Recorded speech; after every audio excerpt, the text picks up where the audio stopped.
You probably forgive Eric Ten Hag for taking a few days off after winning the title with Ajax, securing his third Eredivisie title before he starts working for Manchester United, but absolutely not. The day after, he's meeting John Murtough in Amsterdam with Steve McLaren and Mitchell van der Gag to talk through the transfer plans for Man United for this summer. No more speculation. We can talk about what Ten Hag is planning to do in stage one of his rebuild of Manchester United. We're going to run through this article from The Telegraph, from James Ducker, that's been covered by everywhere. The BBC, Simon Stone.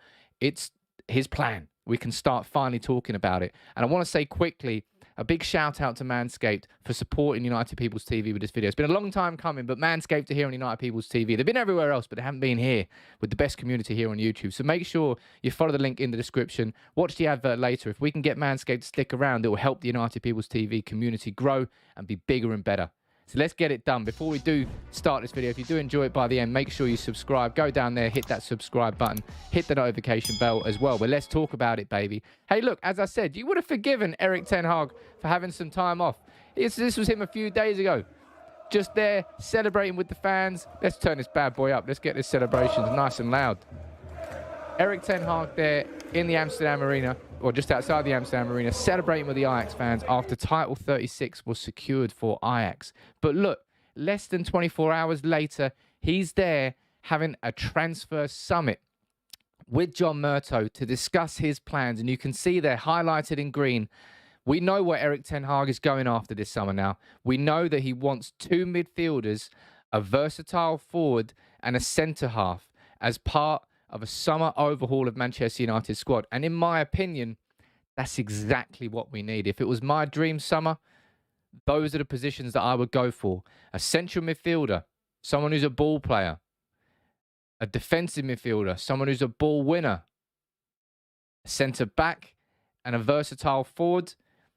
That's good enough for stage one. There are still so many issues. We could talk about fullback. I think we'll probably promote from within when it comes to fullback. What I'm going to do now is run through each of these positions and say probably the main candidate I would choose personally for each of those positions. But before I do start, as I said, big up to Manscaped for supporting United People's TV.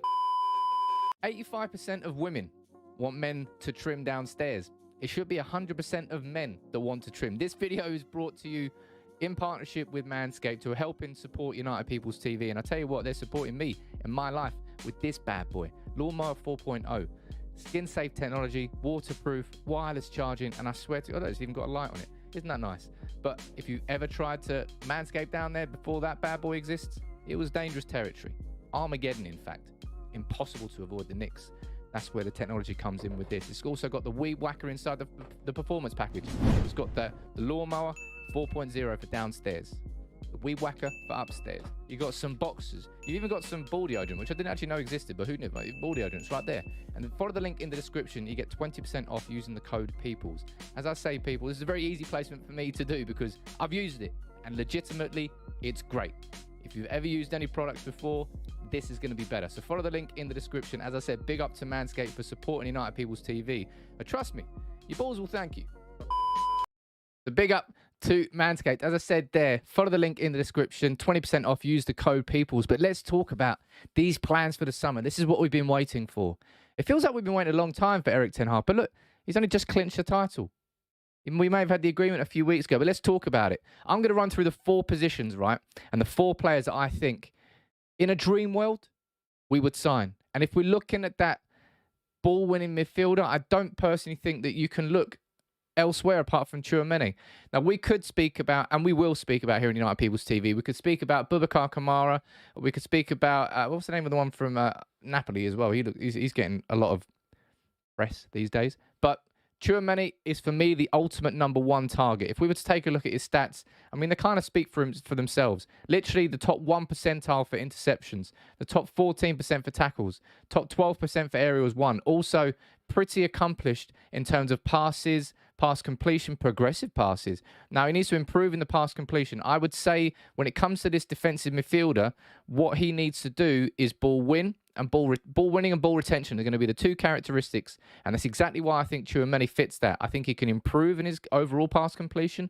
But inside this team, inside this system, right there, he comes in straight away and bolsters us, and actually will probably, if we're being completely honest, make both of our centre backs better, because they'll have actual genuine protection in front of them. Somebody who really can aggressively win the ball back and actually do what a defensive midfielder should do. Tchouaméni would be, I think, number one on my list. We've needed a defensive midfielder for so long. We have to do it properly. For me, Tchouaméni is number one on my list. And the second on my list still remains in midfield. That's central midfielder. Now, I think you all know who I'm going to talk about here, and that's Frenkie de Jong. Maybe I've sort of been a bit of a hypocrite. I think I've said if I was going to sign one player this summer, it would probably be Frenkie de Jong. I'd be so torn between Frenkie de Jong and Tchouaméni. I don't know who I'd probably go Tchouaméni. I've been speaking about defensive midfielder for so long. But look, if we're speaking about Tchouaméni as the ball winner, right, then someone like Frenkie de Jong comes in, he's the ball progressor. Look at these. Progressive passes received. That means balls that he's received from behind himself further up the pitch. Top 5 percentile. Progressive carries, top 5%. Pass completions, top 8%. Oh, look, non-penalty expected goals, top 7%. Very nice. It's obvious how good that partnership can be. And I honestly, I'll be honest, I think I'm in dreamland right here. I don't think I'm in dreamland. I know I'm in dreamland. I know realistically this is probably not going to happen. But in the same way that if I'm Erik ten Hag and I'm saying, look, if we don't sign de Jong, I want somebody like de Jong. He's the blueprint. I think the same thing goes for Tchouaméni in terms of that ball winner, that aggressive ball winner that also has the capabilities of playing with the ball at his feet. He can do a bit of everything.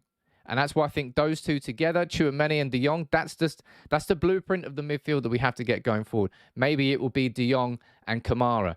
Maybe it will be Kamara and Neves. I don't know who it will be, but it should be two of them. And if Erik ten Hag gets his way in his plan, he wants to sign two of them, two midfielders. And I think it should be Tchouaméni and de Jong. That's my two choices anyway. Moving on to the third position, and that's the versatile forward.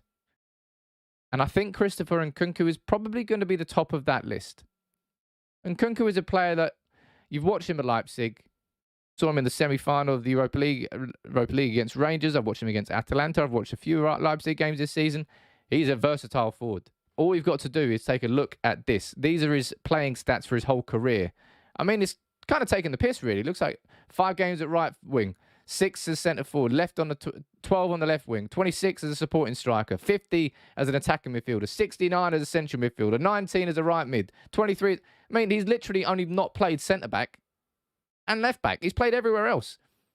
Literally Mr. Versatile. And if you're looking at his numbers this season really are insane. The top 1% of non-penalty goals. He is a lethal goal scorer. Progressive passes received. He is Mr. Versatile. And again, if we were to look over here and to look at this as a team, obviously Ronaldo's not in this team, and that's one thing we've got to remember. Whoever comes in can't be good enough as an elite goal scorer that he's going to be happy maybe sometimes playing second fiddle to Cristiano Ronaldo. And Nkunku is somebody who could play there, yes, but at the same time, you could easily just do this. You could switch Elanga out there, you could make that Ronaldo, and you could put Nkunku on the right-hand side. You could, if you wanted to, play him alongside Ronaldo, maybe just behind him, maybe a 2 up front, switch it. Maybe go to a 4. I mean, you won't really do a 4-2-2 because that's not particularly Erik ten Hag's system. Erik ten Hag's system very much is a 4-2-3-1. But Nkunku can play across all front 3 positions. As we've seen across his career, he is Mr. Versatile. And if we're looking at a versatile striker, I'd love for you to let me know in the comments. Do you think there's any other strikers who are equally as versatile as Nkunku that I should be looking at more? You let me know in the comments, as you always do. But if those 3 names, if we're looking here and we go back to this, as I said, this is his plan. 2 midfielders, a versatile forward, and a centre half. That centre half, I think it's quite easy. I don't really know how you can look elsewhere apart from Yuri and Timber. I've watched plenty of Ajax now ever since we got linked to Ten Hag. Towards the tail end of the season, I've been watching a lot of them. He stands out, and then some. Yuri and Timber is a baller, an absolute baller. If you look at his stats, they kind of support that. I mean, literally the top 2% for passes completed, top 1% for pass completion, top 1% for progressive passes, top 3% for progressive carries, top 1% for... Need I go on? He is just elite at what he does. He's not about contributing to goals. That's not his job. He is a centre-back. Lo and behold, it's not his job. even though he got an assist in the last game of the season for Ajax. His numbers are phenomenal. And if we're looking at stage 1 of the rebuild, imagine this could be our starting 11 going into next season. With Varane and Timber as our 2 centre-backs, Telles and Dalot as our 2 wing-backs, full-backs. Speak about who you want. Hopefully they won't be. I think that's still a big issue. I personally think that we need an upgrade on Dalot. I personally think we need an upgrade on Telles. I think it'll be Shaw there instead of Telles anyway. And I hope to see the likes of Alvaro Fernandez and hopefully Ethan Laird coming through and bolstering our options. I don't particularly think that we'll be able to sign these 4 players that we need, 2 midfielders, a centre-back and a versatile forward, as well as full-backs. I think we have to promote from within with the full-backs. But look at that starting 11 there. Varane and Timber with Shaw and Dalot on the wings. Let's just switch that out there because that's confusing me. It's definitely not going to be Telles. Let's go for that. And look at that now. De Jong and Tchouaméni with Bruno just in front of them, with Sancho on the left and Nkunku up front, or Ronaldo, and Elanga on the right. And then you can throw in Marcus Rashford. You can throw in Amad Diallo. Maybe you can throw in Facundo Pellistri. As a stage 1 rebuild, that is an incredible upgrade on Manchester United's team. And we refer back to this plan. That's what it is. Erik ten Hag is going after 2 midfielders, a versatile forward, and a centre-back as the first stage of his rebuild at Manchester United. So therefore, we are looking in a dream world at a team like that. And if it's not a team like that, it should be those 4 signings. There should be those 4 positions that we sign players in. They are the right signings we need to make. It's not about an out-and-out striker. We need somebody who can play across the front positions. We don't just need one midfielder. We need a ball winner and a ball progressor. They're 2 very different profiles of midfielders. De Jong's not a defensive midfielder, but we need De Jong. But we also need a defensive midfielder to get the most out of De Jong. Get those 4 done. Get them done properly. Follow Erik ten Hag's plan. And I tell you what, United go into next season, going to be good. It's going to be a good start. That, in a dream world, is what I would like to see. Tchouaméni, Timber, De Jong, and Nkunku. I don't think it will all happen. Of course, I'm realistic. We're talking about ideal situations and plans. Let's work towards that. Let's see how close we get to it. What 4 players do you think that we should sign in those positions? Centre-back, a ball-winning defensive midfielder, and a ball-playing defensive midfielder, someone who progresses it forward, and a versatile forward. Who are the 4 players you would choose? You let me know in the comments below. As I say one more time, big up to Manscaped for supporting United People's TV. Fingers crossed they'll stick around here, because if they do, the channel, the community is going to keep getting bigger and better, and it's going to be an exciting time next season, hopefully with a team like this going in for stage 1. That's all part of the plan for Erik ten Hag. Let's see if United can follow through.